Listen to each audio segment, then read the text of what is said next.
नमस्कार। जैसा कि आप जानते हैं कि इस वक्त इजराइल और हमास के बीच भीषण युद्ध चल रहा है। उसमें हजारों लोग मारे जा रहे हैं। कोई अभी तक ऑफिशियल आंकड़ा नहीं है। जो सुनी सुनाई बातें हैं उसके आधार पर अभी तक कोई कह रहा है 3,000 लोग मारे गए, कोई कह रहा है 2,500 लोग मारे गए। बहरहाल ये एक अलग मसला है। मसला ये है कि जो इजराइल में हो रहा है, जो जो हमास ने किया उसको लेकर भारत में भी अब माहौल काफी गर्म हो रहा है। अभी मैं अखबार में पढ़ रहा था कि कई शहरों में प्रदर्शन हुए हैं और लोग फिलिस्तीन के समर्थन में आवाज उठा रहे हैं। भारत सरकार का ये स्टैंड है, हमारे प्रधानमंत्री नरेंद्र मोदी का, और हमारी फॉरेन पॉलिसी कहती है कि हम फिलिस्तीन के साथ हैं।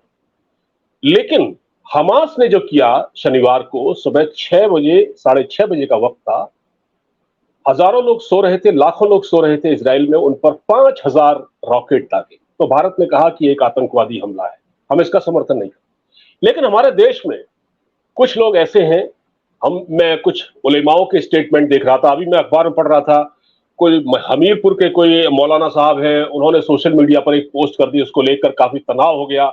एक कोई यूपी पुलिस का इंस्पेक्टर है, उसने भी, बताइए, इतनी जिम्मेदार पोस्ट पर बैठकर उसने भी फिलिस्तीन के समर्थन में चंदा मांगना शुरू कर दिया, उसको भी पकड़ा गया है। हमारे साथ इस मुद्दे पर बातचीत करने के लिए मौजूद है सामाजिक कार्यकर्ता नाजनीन अंसारी साहिबा। स्वागत है आपका मैडम। धन्यवाद। सभी को नमस्कार, जय हिंद, वंदे मातरम।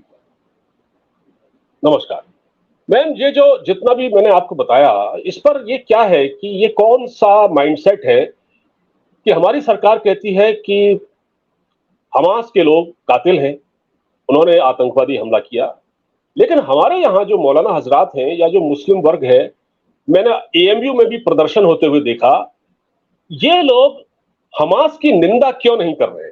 इसकी वजह क्या है? हमास के कृत्य की सारी दुनिया में निंदा हो रही है, हमारे वहां ऐसा क्यों है कि इस पर बोलने को तैयार नहीं है? देखिए, अगर आप पहले से देखेंगे, इतिहास को देखेंगे, जब से चाहे वो डब्ल्यूटीसी पे हमला हुआ हो, भारत में आतंकी हमले हुए हों, अगर इन सारे चीज़ों को देखेंगे, तो आपको जो भारत में रहने वाले मुसलमान हैं या दुनिया में रहने वाले मुसलमान हैं, वो कहीं पर भी आतंकवाद की मुखालफत करते हुए नहीं दिखाई देंगे। उन्होंने कभी भी ये नहीं कहा कि आतंकवाद इस्लाम का हिस्सा नहीं है, या उन्होंने ये कहा कि इसका कोई धर्म नहीं है। इसका कोई धर्म नहीं, तो फिर बार-बार जो आतंकवादी निकल कर के आते हैं, वो एक ही धर्म के क्यों होते हैं? एक ही विशेष धर्म के मानने वाले, इस्लाम के मानने वाले ही क्यों होते हैं? तो उन्होंने कभी इस बात को स्वीकारा ही नहीं कि इस्लाम में जो है इस तरह की कमी आ गई है, इस तरह का लैग आ गया है, इसको हमें हटाना चाहिए या इसको खत्म करना चाहिए। इस बात को कभी माना ही नहीं कि ये बुराई जो है इस्लाम में आ गई है, इसको हटाना चाहिए। तो ये जब स्वीकार ही नहीं करेंगे, तो फिर गलती मानेंगे कैसे? जब इनको एहसास ही नहीं होगा कि ये हमारे धर्म में कुछ बुराइयां आ गई, बुराइयों को खत्म करना चाहिए, तो ये जब मानेंगे ही नहीं, तो इसको खत्म कैसे करेंगे?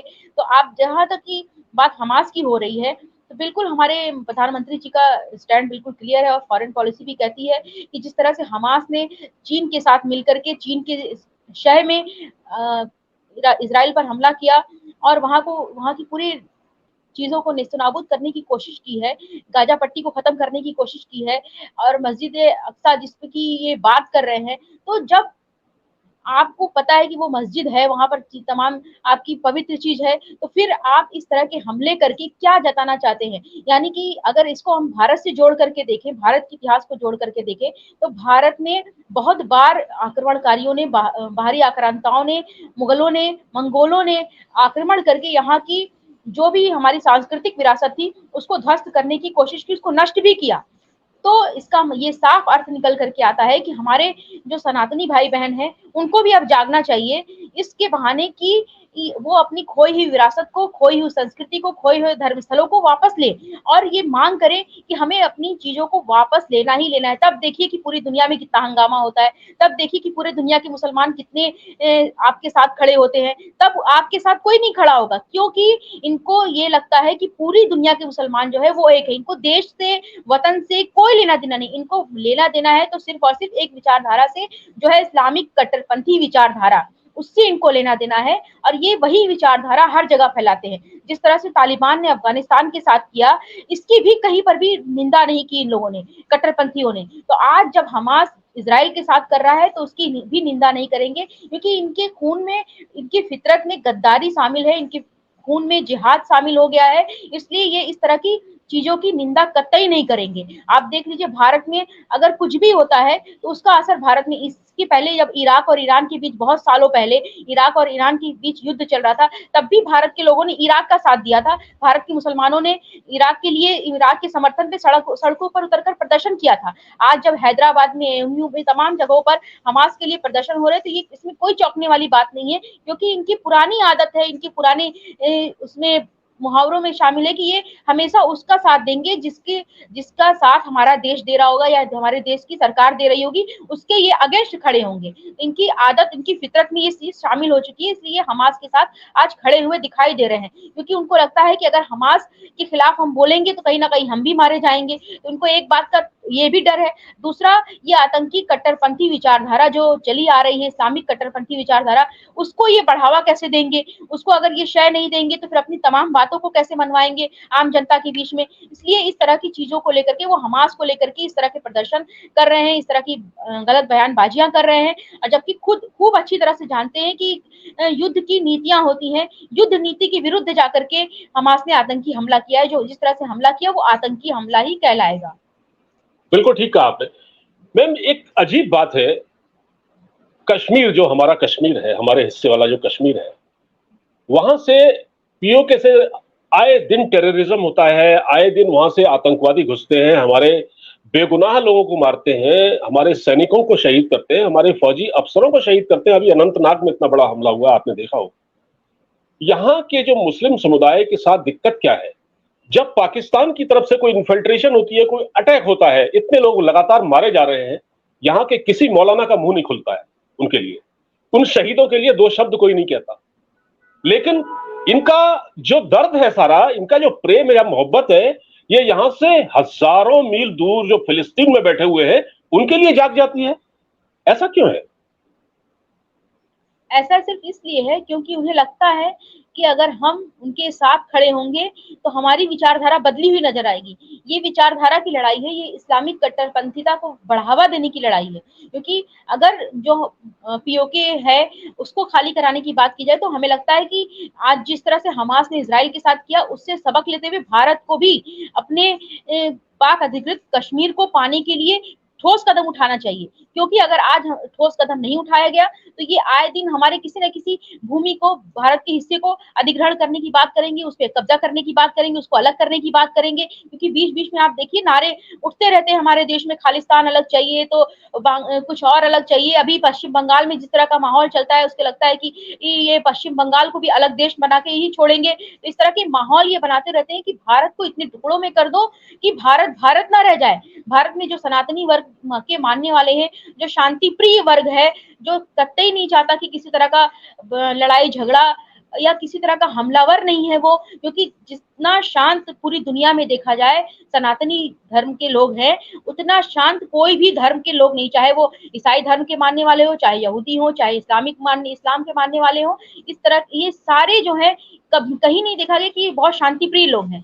शांति प्रिय है तो वो हमारे सनातनी भाई बहन है, जो अपनी चीजों को भी खाली कराने के लिए बहुत ही शांति पूर्वक रास्ता अपनाते हैं। चाहे आप देख लीजिए ज्ञानवापी का प्रकरण देख लीजिए, जिस तरह से कानून का सहारा लिया गया, न्यायपालिका का सहारा लिया गया और बहुत ही शांति पूर्वक तरीके से धैर्य के साथ वो लड़ाई लड़ी जा रही है। तो अगर दूसरे धर्म को, अगर मैं इस्लाम की बात करूं, इस्लामिक कट्टरपंथियों की बात करूं, तो वो अभी तक सड़कों पर उतारे आए होते, प्रदर्शन कर रहे होते, नारेबाजियां कर रहे होते, तोड़फोड़ मचा के रख दिया होता, पूरे देश की अर्थव्यवस्था का नुकसान कर रहे होते। मगर ये हमारे सनातनी भाई बहनों का बहुत बड़ा गुण है कि वो बहुत बड़ी अच्छाई है कि जिस तरह से वो शांति पूर्वक हर चीज को हल करते हैं। आज पूरी दुनिया को उससे सबक लेने की जरूरत है कि सनातन धर्म के लोग जिस तरह से शांति प्रियता के साथ विश्व के कल्याण की बात करते हैं, उसी रास्ते पर अगर भगवान श्री राम के रास्ते पर पूरी दुनिया चलेगी तो पूरे विश्व में शांति फैलेगी। आज इजराइल और हमास लड़ रहे हैं, इसके पहले आप देख लीजिए कि युद्ध चल ही रहा है।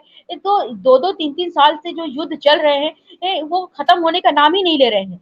इसका मतलब ये है कि सबको लगता है कि हम अपनी वर्चस्व की लड़ाई लड़ करके तोड़-फोड़ या युद्ध के कारण हम उसको जीत लेंगे, तो भारत से सबक लेने की ज़रूरत है कि इतने सालों से जो हम अपने पीओके को बहुत ही शांतिपूर्वक हल कर रहे थे, या फिर कश्मीर में धारा 370 को हटाने की 70 सालों से जो प्रयास चला था, वो एक लंबे समय के बाद बहुत ही शांतिपूर्वक उसको हटाया गया। तो ये भारत से सबक लेने की ज़रूरत है। आज इस्लामिक कट्टरपंथियों को कड़ा जवाब देने की ज़रूरत है कि आप चाहे जितना भी चिल्ला लें, आपकी कट्टरपंथीता पूरी दुनिया देख रही है। जिस तरह से लोग मोदी जी को, प्रधानमंत्री जी को गालियाँ देते हैं, हमारे मुख्यमंत्री जी को गालियाँ देते हैं, और गालियाँ देने के बावजूद वो सड़कों पर खुलेआम महफिलों में जाकर के चिल्ला-चिल्ला कर भाषण देते हैं, और उसके बावजूद वो सुरक्षित हैं। इसका मतलब ये है कि हमारे भारत देश में कितनी सहिष्णुता है, कितने न्यायप्रिय और कितने शांतिप्रिय हमारे लोग हैं, जहाँ पर हम बहुत ही शांतिपूर्वक सोते हैं और शांतिपूर्वक सुबह उठते हैं, तो ये लगता है कि हम यहाँ सुरक्षित हैं। तो ये हमारे देश की बहुत बड़ी खासियत है। और यहाँ पर जो कट्टरपंथी रह करके दूसरे देशों के खिलाफ, दूसरे देशों के साथ खड़े हो जाते हैं, चाहे वो तालिबान के साथ खड़े हो, चाहे वो पाकिस्तान के साथ खड़े हो, चाहे वो हमास के साथ खड़े हो, तो उनको भी बर्दाश्त किया जा रहा है, इसलिए कि भाई हमारे यहाँ कानून व्यवस्था, हम न्यायपालिका पे बहुत भरोसा रखते हैं, और उसके साथ ही साथ हम किसी भी तरह के, हम भारतीय जो है वो किसी भी तरह के विवाद, फसाद, लड़ाई से अपना हल निकालना नहीं चाहते। हम संवाद के साथ और संवेदना के साथ अपना हल निकालना जानते हैं। इसलिए आज यहाँ पर ये सारी विचारधाराएं फल फूल रही हैं। अच्छा मैडम, जैसे मैंने देखा कि मैं अलीगढ़ का जिक्र करूंगा, अलीगढ़ मुस्लिम यूनिवर्सिटी में यूथ थे, वहां के कुछ नौजवान, बाद में शायद उनके खिलाफ एक्शन भी लिया गया, एफआईआर भी की गई, उन्होंने जुलूस निकाला। और देखिए, वो पढ़े लिखे लोग हैं, पढ़े लिखे स्टूडेंट हैं, अगर वो फिलिस्तीन या हमास की हिस्ट्री के बारे में पढ़ते, तर्कों के साथ बात करते तो ठीक था। लेकिन वो जो प्रोटेस्ट था उसमें वो नारे लगा रहे थे, मेरा तेरा क्या रिश्ता है, ला इलाहा इल्लल्लाह। ये स्टूडेंट नारे लगा रहे हैं, और ये पढ़े लिखे हैं। भाई, आप, सवाल ये है कि आप ये इसको मजहबी कलर क्यों दे रहे हैं? ये मजहब का रंग देना बात बात पर, ये क्या कहलाता है? ये क्या है ये? देखिए, मेरा जहाँ तक अभी तक मानना है कि ये जो इस्लामिक कट्टरपंथी लोग हैं, चाहे वो स्टूडेंट के रूप में ही क्यों ना हो, क्योंकि आप देखिए जितने भी बड़े-बड़े आतंकी हुए, वो पढ़े लिखे थे, वो अनपढ़ गँवार नहीं थे। चाहे हाफिज़ सईद को आप देखिए, चाहे लादेन को देखिए, चाहे इसके पहले जो एक बड़ा आतंकी मारा गया, उसको आप देख लीजिए। ये सारे पढ़े लिखे, बहुत टेक्निकल जानकारी रखने वाले आतंकी थे, मगर इनकी जो विचारधारा है, इनका जो जुड़ाव है ना, वो एक ही जगह से है, वो है अरब से। उनको लगता है कि वहाँ से जो इस्लाम चल करके आया, हमारी आस्था वहीं पर हो, चाहे वो किसी भी देश में रहते हों, अरब तालिबान में रहते हों, पाकिस्तान में रहते हों, किसी भी राष्ट्र में रहते हों। तो ये उनकी जो जुड़ाव है, जो उनकी आस्था है, जो उनकी राष्ट्रभक्ति है, वो राष्ट्रभक्ति नहीं है, वो जो है धर्म भक्ति है, एक तरह से मजहब भक्ति है। इसलिए वो मजहब भक्ति जाकर के अरब से जुड़ जाती है, और अरब से जब जुड़ती है तो इसलिए वो फिर अपने राष्ट्र के प्रति समर्पित नहीं हो पाते हैं। आज चाहे भारत में रहने वाले क्यों ना हो, वो अगर राष्ट्र के साथ जुड़ते, राष्ट्र की विचारधारा के साथ जुड़ते, अपनी संस्कृति से जुड़े होते, तो वो इस तरह के नारे लगा करके सड़कों पर नहीं उतरते। जिस तरह से अलीगढ़ मुस्लिम यूनिवर्सिटी नाम है, तो उस हिसाब से उनकी विचारधारा भी वही है, कट्टरपंथी विचारधारा है। इसलिए पहले तो नाम को ही बदलना चाहिए, जैसा नाम होता है वैसा असर आता है। तो नाम जिस तरह का कट्टरपंथी है, वैसे ही उनकी विचारधारा है, वैसे ही वहाँ के स्टूडेंट भी निकल करके आते हैं, हर मामले में निकल करके आते हैं। आप अभी हमास की बात हो रही है, इसके पहले भारत के आंतरिक मामलों की भी बात करें, तो वो उसके लिए भी ये लोग सड़कों पर तमाम तरह के अभियान, मुहिम चलाते रहते हैं। चाहे सीएनआरसी की बात हो, चाहे अभी इसके पहले किसी भी मुद्दे की बात करें, तो वहाँ से इस तरह के नारे निकल करके आते हैं। तो ये एक नाम की बात है कि नाम जैसा होता है वैसा इंसान पे असर पड़ता है। एएमयू का नाम ऐसा है कि उसका असर उसके ऊपर पड़ रहा है, और वो वहाँ से एक तरह से खिलाफत पढ़ाई जा रही है कि भाई हम अपने राष्ट्र के खिलाफ कैसे हों, हम अपनी राष्ट्र की प्रभुता के खिलाफ कैसे खड़े हों, ये वहाँ पर उनको पढ़ाया जा रहा है। इसलिए वो छात्र होने के साथ-साथ तार्किक होने की बजाय वो एक कट्टरपंथी बनते जा रहे हैं, एक विचारधारा को सपोर्ट करने वाले बनते जा रहे हैं। बिल्कुल ठीक कहा आपने। और देखिए, जिस तरह से अभी मैं देख रहा था कि जब इस वहां अटैक बढ़ रहे हैं, तो मिस्र जैसे देश ने, मिस्र ने भी कह दिया है कि हम शरणार्थियों को अपने यहाँ जगह नहीं देंगे। यानी कि जो फिलिस्तीनी या हमास के लोग हैं, हमास के लोगों के बारे में आपको पता होगा, उसके बारे में कहा जा रहा है कि वो आईएसआईएस का ही दूसरा रूप है। जिस तरह उन्होंने महिलाओं के साथ जुल्म किया, उनको बच्चों की गर्दनें रेत दी, उनको आग के हवाले कर दिया, इतना नृशंस रूप उनका देखा गया। अब तो मिस्र ने कहा है कि जब वहां प्रेशर बन रहा है कि अब हम आपको नहीं लेंगे, हमारे वहां आने की जरूरत नहीं है, अब ये यूरोपीय कंट्रियों में की ओर झांक रहे हैं, क्योंकि अरब देश एक थोड़ी बहुत सिंपैथी इनके साथ दिखा देते हैं, लेकिन वो इनको लेने को तैयार नहीं है। तो फिर ये किस किस्म का है, ये किसके लिए ये सॉलिडरिटी हो रही है, क्या एकजुटता है, ये किस तरह के नारे लगाते हैं लोग? ये दुनिया में खौफ का माहौल बनाया जा रहा है। अभी जैसा कि G20 में जिस तरह से यूरोपीय कंट्री के लिए कॉरिडोर बनाने की बात चल रही थी कि जो अरब और इजराइल और इन सारे जगहों से होके गुजरेगा, तो हमें लगता है कि फिलिस्तीन को ये लग रहा होगा कि इजराइल जो है अरब उसका साथ देगा, अरब कंट्री उसके साथ देगी, तो वो मजबूत बनेगा और इनका जो है दबदबा कहीं ना कहीं कम होगा। तो ये अपने दबदबे को बनाने के लिए और दुनिया में एक भय का माहौल क्रिएट करने के लिए, जिस तरह से WTC पे हमला हुआ था, तो एक पूरे दुनिया में एक भय का माहौल बनाया इन्होंने। तो वैसे ही एक दूसरी बार इन्होंने हमास ने जो है इजराइल पे हमला करके पूरी दुनिया में फिर से एक भय का माहौल बनाने की कोशिश की कि हमसे जो टकराएगा हम इस तरह से उसका हाल कर देंगे। जिस तरह से उन्होंने बर्बरता दिखाई है महिलाओं के साथ, बच्चों के साथ, महिलाओं को नंगा करके घुमाया जा रहा है, तमाम तरह की दरिंदगी की जो जितनी सीमा पार हो सकती है उन्होंने हर दरिंदगी की उस सीमा को पार कर दिया है। तो ये पूरी दुनिया को डर दिखाने की कोशिश की जा रही है कि पूरी दुनिया उनसे डरे और डर करके ये किसी भी तरह से जो है उनको आंखें ना दिखाए, इसलिए वो पूरी दुनिया में डर का माहौल बनाने के लिए इस तरह की हरकतें कर रहे हैं।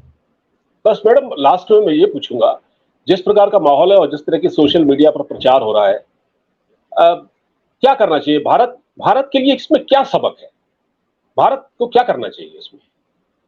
भारत में के लिए एक बहुत बड़ा सबक है, इसलिए क्योंकि आने वाले समय में जैसे ही लोग जागरूक हो रहे हैं, सनातनी भाई बहन हमारे जागरूक हो रहे हैं, आज जिस तरह से सोशल मीडिया का प्लेटफॉर्म बढ़ता जा रहा है, वैसे ही अगर आने वाले समय में देखा जाए तो हम हमारे जो सनातनी भाई बहन है अपनी सांस्कृतिक विरासत को, अपनी सांस्कृतिक धरोहर को, अपनी आस्था के स्थानों को, मंदिरों को वापस लेना चाहेंगे, तो उसमें ये कहीं ना कहीं रोड़ा जरूर अटकाएंगे। और जिस तरह से अभी हमारे देश में लव जिहाद बहुत तेजी से चल रहा है, हमारे देश की बेटियों की, बहन बेटियों की इज्जत के साथ खेला जा रहा है, उनको मारा जा रहा है और ये दिखाया जा रहा है कि भाई हमारे साथ हम किसी के नहीं हैं, या फिर हमारे साथ जो है रिश्ता रखने वालों का हम ये हाल करेंगे अगर उन्होंने अपना धर्म परिवर्तन नहीं किया। तो ये जो कट्टरता दिखाई जा रही है, समय समय पर आंखें दिखाई जा रही है, जो भारत के गृह में चल रहा है, आंतरिक रूप से चल रहा है, तो इससे भारत को सबक लेने की जरूरत है कि एक कड़ा कानून बनाए और जितना हो सके उतना अधिक से अधिक समान नागरिक संहिता को सबसे पहले लागू करें और जितना हो सके अधिक से अधिक हमारे सांस्कृतिक धरोहरों को वापस लेने की कोशिश की जाए और पीओके को जल्द से जल्द खाली कराया जाए, क्योंकि जैसे ही पीओके को खाली कराया जाएगा, एक हमारे जो भारत देश का बड़ा जहां से आतंकी आना जाना जिनका लगा हुआ है वो रुकेगा। तो पीओके को खाली कराने के विषय में भी सोचना है और समान नागरिक संहिता कानून को जल्द से जल्द लागू किया जाए, इसलिए क्योंकि जिस तरह से इनकी आबादी बढ़ रही है, जिस तरह से इनकी मनमानी बढ़ रही है, उसको देखते हुए भारत पे खतरा मंडरा रहा है, भारत को भी जागरूक होने की जरूरत है। बिल्कुल ठीक कहा आपने। और मैं लास्ट में सभी लोगों से गुजारिश करूंगा जो चैनल देख रहे हैं कि भाई, ये सोशल मीडिया में जिस तरह की अफवाहें फैल रही हैं, जिस तरह का एक प्रचार किया जा रहा है या जो नारे वगैरह लगाए जा रहे हैं, आप इनके चक्कर में न पड़े। अफवाह ही है, उसमें कोई सच्चाई नहीं होती है और उस किसी भ्रम में न रहे। मैडम, आप हमसे जुड़ी, आपका बहुत बहुत शुक्रिया। आगे भी आपसे बातचीत करेंगे। फिलहाल धन्यवाद। जय हिंद, जय श्री राम। जय हिंद, जय श्री राम, वंदे मातरम।